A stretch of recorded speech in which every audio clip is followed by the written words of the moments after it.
Good. We're rolling. So this is the raw uncut version of the video because I want to film this maximum half an hour video where I talk to you about pitching today.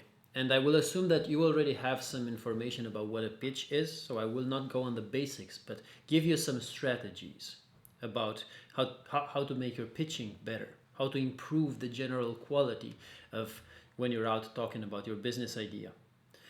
My name is Lucian Lungu and I'm a lecturer here at UCN. My presentation is going to be about pitching, but you are not getting the slides on screen right now. I'd rather that you pay attention to what I am saying. You can watch the slides later on, I will upload them.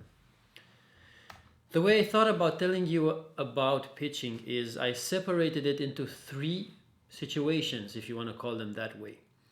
The first one is a prepared video pitch, where when you have it on video and you want to send it to investors. The second one is a prepared pitch in front of a panel. That's when you have your slides behind you and then you talk either in front of 4 people, 5 people, or 158 people. The third scenario is a spontaneous pitch. That happens when you just meet someone. That's the classic type of elevator pitch. When you meet someone in the elevator, you want to tell them about, your business idea. But before talking about those three categories, I'd like to spend some time on some common traits, something they all share. And my first point here on the slides is your verbal language, your spoken language. Do language exercises, those will help. I have been in the same situation as you. If you're international students, then you will relate to the fact that English is highest, probably not your mother language. Especially the difficult terms you will use in your business, this is actually a big plus. Because using a difficult term with ease will make you the expert of that field, because it's a tough term. If you use it with ease, you use it often, then you're going to be the expert. You'll seem the expert in that field, and you should be the expert because it's your business. It's your field. The second is body language. And here you could read a book or two. This is fantastic. It's such a powerful tool which really many people do not really use to its full potential. Well, not use at all. You can see some really good videos on YouTube. I have two links to two videos here in this presentation that I'll send to you. So you can look through those, but you're going to find so many resources. So let's take an example.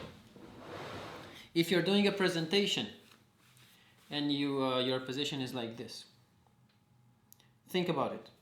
Hands crossed, looking down. That will not show confidence. Probably you cannot see my head right now. Roll with it. It doesn't show confidence. It shows that you're closed. If your hands are in your pocket, that may work for some presentations, but it will not work for all. It could seem that you are careless or maybe too relaxed. One of my favorites is a power pose. Either a power pose where your hands are around your body. It feels unnatural. It looks very natural when you stand like this. My favorite is kind of an army position here, where it shows authority and you are open to new. But that's again what works for you. We'll get there. In fact, we'll talk about it now. You cannot do anyone else. Your own way of being dictates your own type of presenting. So if someone has a natural energy level of 8 out of 10, that's going to work well for them. If your own natural energy is a 4 out of 10, and that's where you thrive, then it looks foolish to try to mimic someone else's, because that's not your style. If your style is to walk less around the stage, fine, then match that with a lot of data, a lot of numbers, because that's what you're best at. Shine on your best trait. I hope that makes sense, and I hope you're with me on this. Let's say I have some more common traits here. Storytelling. You use storytelling to captivate the feelings of the person in front of you, and that's a really powerful tool. You can use the PCP strategy. It stands for pain, cure, profit. The pain, what's the issue out there that you're trying to solve? The C stands for cure. How are you trying to address that problem? What's your product? What's your service which will make the world a better place? The third is profit. How will you capitalize on that? That's where the investors will look, and that's where the seriousness of your business idea will be taken into consideration, when you can turn that idea into profit. Then I also have something called WeFM, and that is not a radio station. It is a strategy, stands for what's in it for me. And the line of thought behind this is every single person is like a kid. A kid who really wants that piece of candy because it's sweet and it makes them feel good, but they do want that candy. If you can set yourself in the shoes of the other person with the WeFM strategy, then you can understand that so many things that are being said today really don't offer that much value to the other person, because we're all kind of egocentric in the way we're talking and in the way we're trying to sell our business without finding out what's the interest of the other person instead. And then I have a quote here saying, people will forget what you say, they will forget what you do, but they will never forget how you make them feel. Raising some feelings in the person in front of you will make them remember you, because it's about them instead of about you. Good. The next point on my list here says rehearse in front of your mirror. Rehearse your pitch in front of your mirror. And this is why it works with all of them, because you can be awkward when you're with yourself, or when you're with your family, with your kids, with your girlfriend. They're gonna look at you and say you're a weirdo. Yeah, that's fine.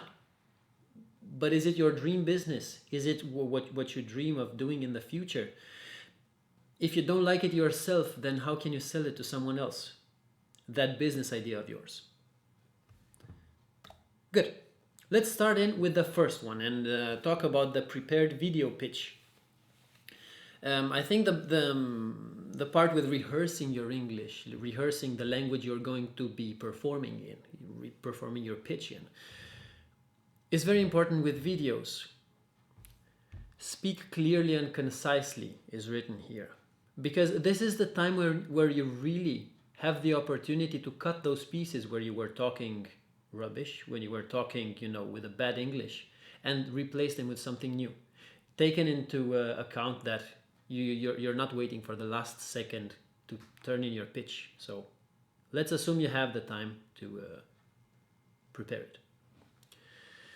Do not rush. Rather speak less than talking too much and having them, not understanding what your idea is. That used to be a problem of mine a lot, because I wanted to show so much information. I was so eager about my idea. I would lose people on the way because I gave too much. Too much information, too short time. Nope, doesn't work. Do you have a deep voice? Good. That shows more authority. Do you not have a deep voice? Good again, because there are some tricks that you can use for that, and I have them here. Think about speaking from your chest instead of speaking from your throat, and you can use your brain to visualize that. Take your sound from, right now I'm talking in my head voice, and then I'm lowering down to my throat voice, and then I can lower it down to produce the sound with my chest. Physically, what happens is your chest is a very large entity, and it vibrates at a lower frequency than the rest of your throat or your head. That means it gives a deeper tone of voice. It gives you more power. And you can train yourself. You need some time to train this. It doesn't come naturally with everyone. So you can train this to lower your voice in your chest instead of talking from your head, if that makes sense. Good. Showcasing, I have a video here showcasing that chest voice. I have a link in here showing a guy called Jocko Willink, and he really uses a deep voice to send his message through. You can see that I have a link here. It might not be suited for everyone, but try checking it out. If you don't like it, press next. Good. The next one is for the video. Take control of the light. Right now you can see outside it's raining, but it's quite dark.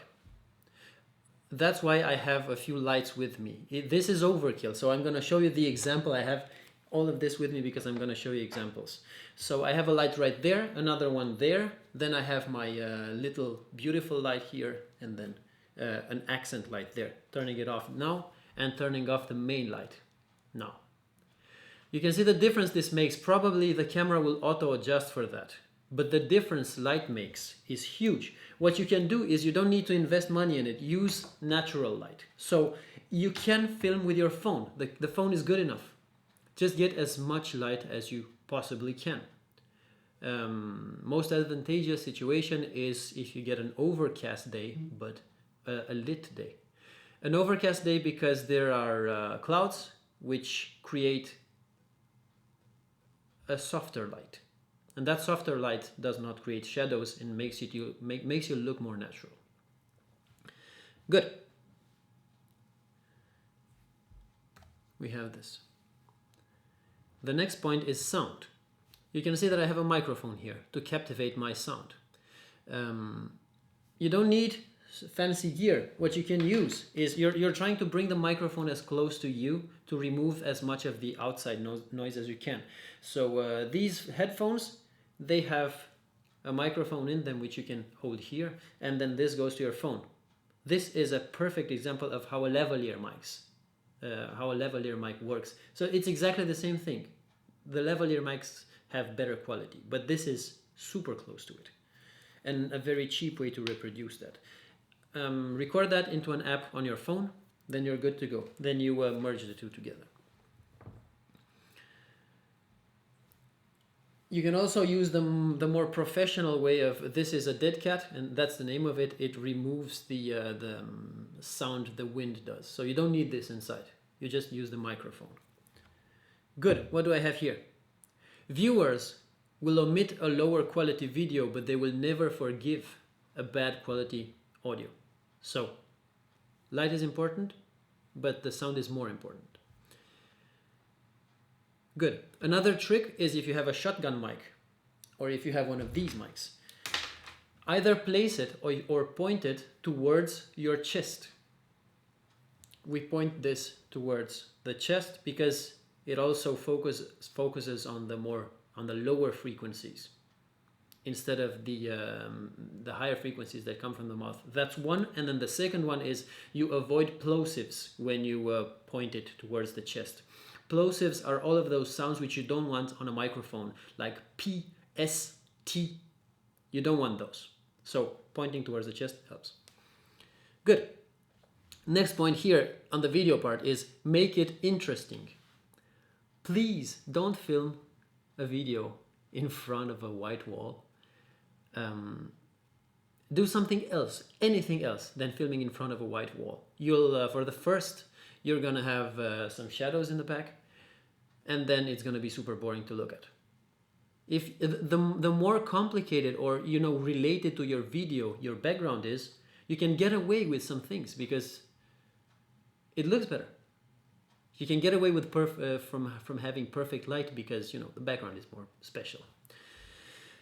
A relevant location for your product and service works really well. So if we think about, are you selling microphones? Then find a soundproofed room, and then in the shot get the soundproofing in your frame. Are you a photographer? Borrow some lamps. Borrow some what are those called? Umbrellas. Get anything that would make sense. Do you want to promote a bathrobe on an airport? Go for it. That makes it interesting. It creates some sort of atmosphere. You get the point. Good. The last point here is end powerfully. People remember the first thing and the last thing they hear. So an example is if you're in a pitching competition, you have a clear advantage if you are through among the first or some of the last ones, because what's left in the middle, it's kind of forgotten. It's an advantage to be at the beginning or at the end. That's why I'm saying, if you can start and end powerfully, then you'll have an extra advantage on that. You could maybe use the repetition technique. And this is saying the exact same thing to start with and to end your presentation with. For example, hello, my name is Lucian Lungu and I represent UCN. You go through your presentation and then you end on exactly the same idea, the same line. People will remember you for that. Good, good, good. Part 2, preparing the pitch in front of a panel. You have your pitch prepared, you have your presentation prepared, you have your slides. That's your big advantage in this second scenario. Make them visual, don't make them boring. If you're trying to create a story around it, you can place photos that are relevant in such a way that you remember that story. Does it make sense? So if you have 10 pictures, then you can relate them to each other, then you can build up that story instead of having text. That makes it much easier. You have, let's say, some numbers. Those you can write. But if you can make them visual, that helps even more. Because your slides reflect that atmosphere that you're trying to create. If it's either super colorful, because that's your personality, go for that. If it's more simple, then you have the advantage of being stylish and you're going black and white, or you have a million opportunities there. Just make it work with your own style. Good. Next one says data is your lifeline. In these presentations, you need as much data as you possibly can get your hands on. You're trying to convey a point and you have your slides behind you. So, do your homework. What's your business model? How does your business plan look? Did you do some market validation before with your end users? Do you have any competition, direct competition, indirect competition? How does indirect competition relate to your product if you're the only one who's selling that product?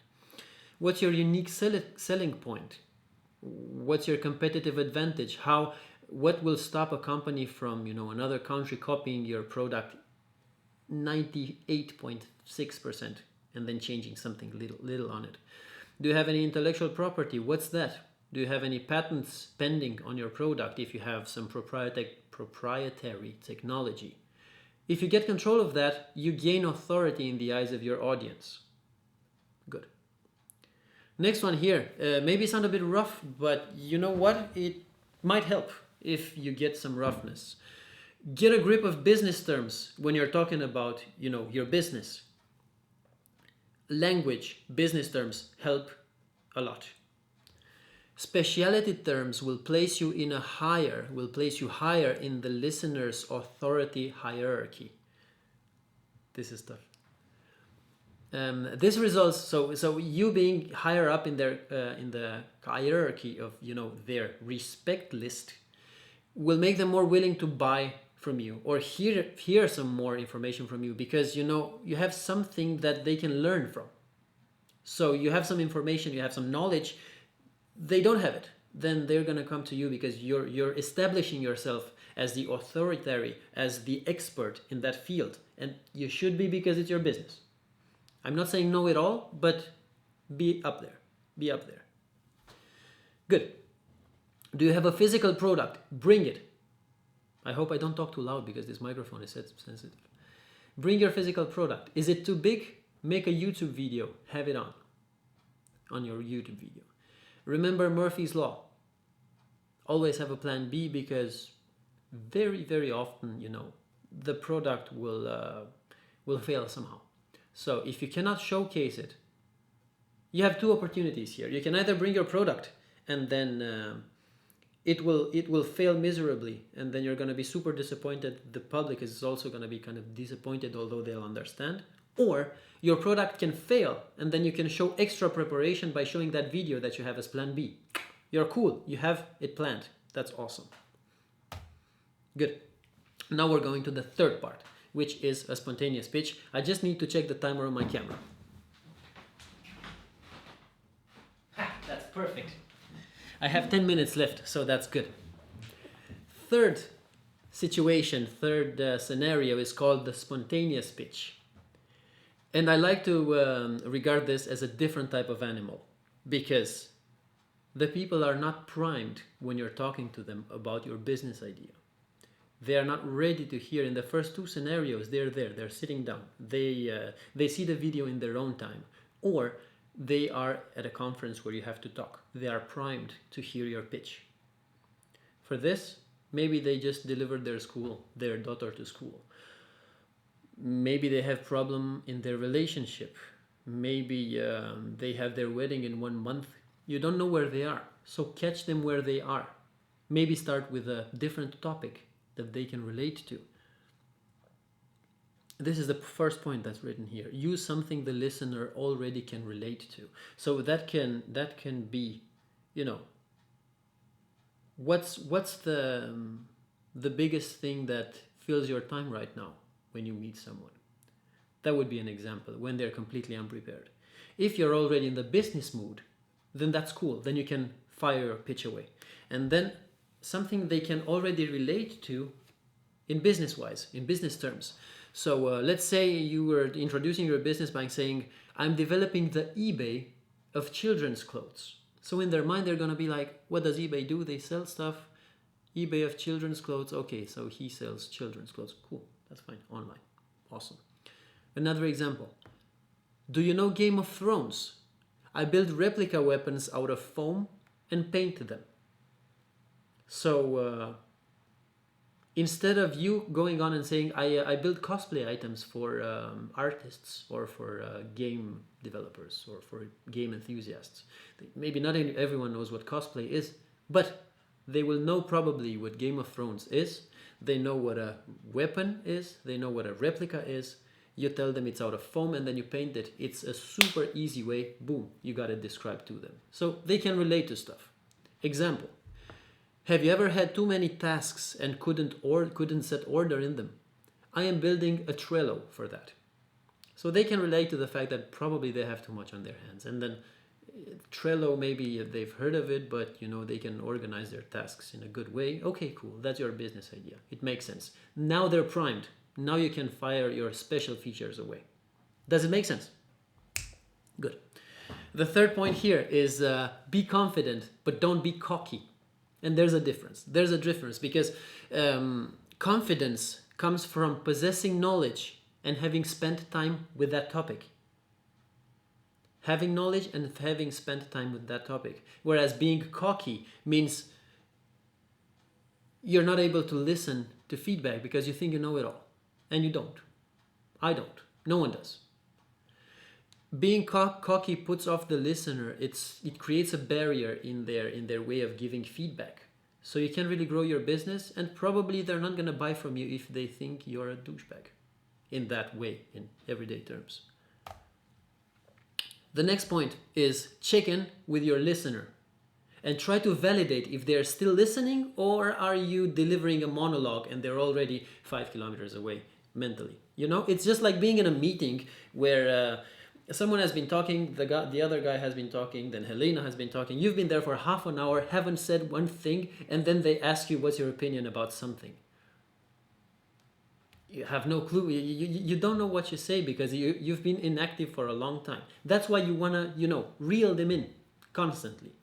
Example, you can ask them, does that make sense? Can you relate to that?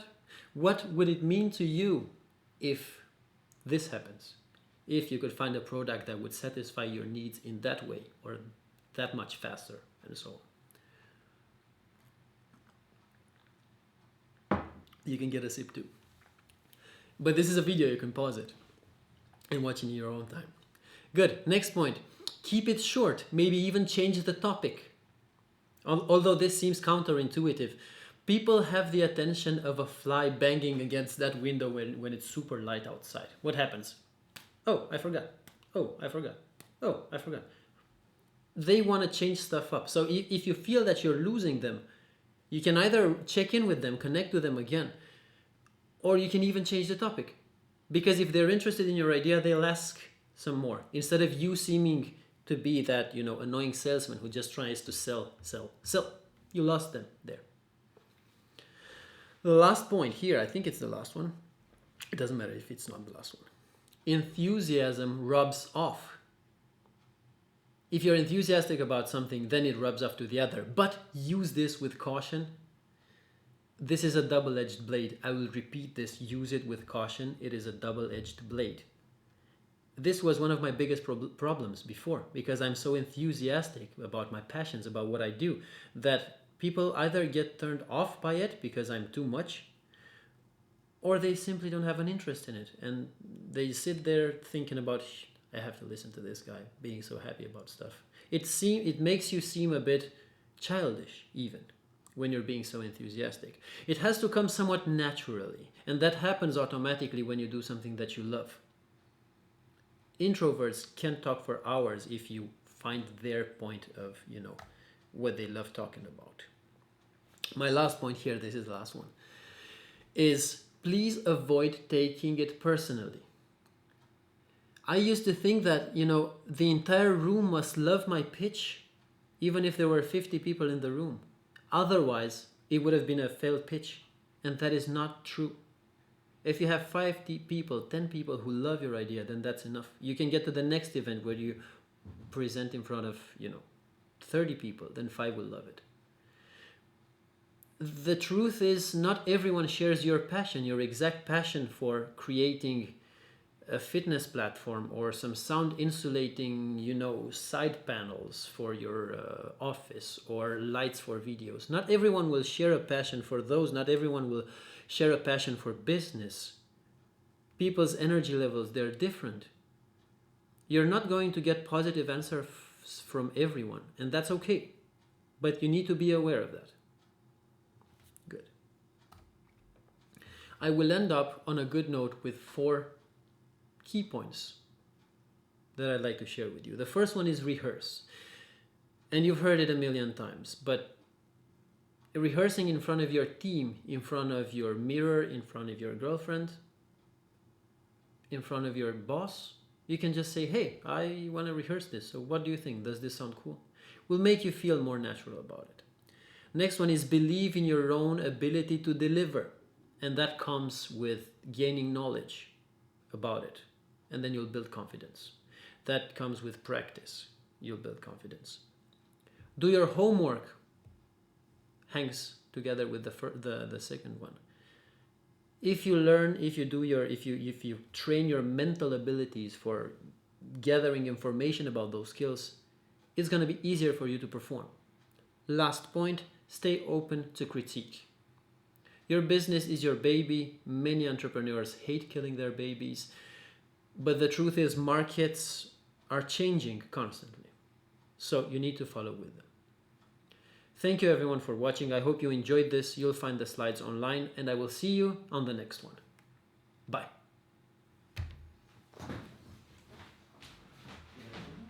Yes, 1 minute 50.